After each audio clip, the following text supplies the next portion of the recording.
இந்த 12ஆம் அதிகாரத்தில் என்ன இருக்கு அப்படின்னு ஒரு அவுட்லைன் நம்ம பார்க்கலாமா? ஒரு உருவரையை பார்ப்போம். 12ஆம் அதிகாரத்துக்கு இன்னொரு தலைப்பு கொடுக்கலாம். என்ன தலைப்புனா, தூசியிலிருந்து நட்சத்திரங்களாக, from dust to stars. முதல் வசனம் மிகாவேல் எழும்புதல், மைக்கேல் ஸ்டாண்ட்ஸ் அப். 2-3 வசனங்கள் நித்திய ராஜ்யம் நிறுவப்படுதல், establishment of the eternal kingdom. 12ஆம் அதிகாரம் 4ஆம் வசனம் முடிவு காலத்தின் ஆரம்பம், beginning of the end time. 12ஆம் அதிகாரம் 5 12 வரைக்கும் தானியேலும் பரலோக ஜீவிகளும், Daniel and the heavenly beings.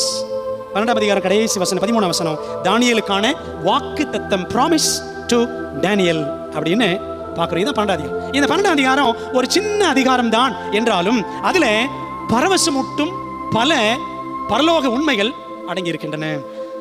வெளியேற பெற்ற அப்படிப்பட்ட சத்திய முத்துக்களை நம்ம என்ன செய்யணும்? கண்டுபிடிச்சு கற்றுக்கொண்டு நம்முடைய மனதிலே கருத்தாக பதித்து வைத்துக் கொள்ள வேண்டியது அவசியம்.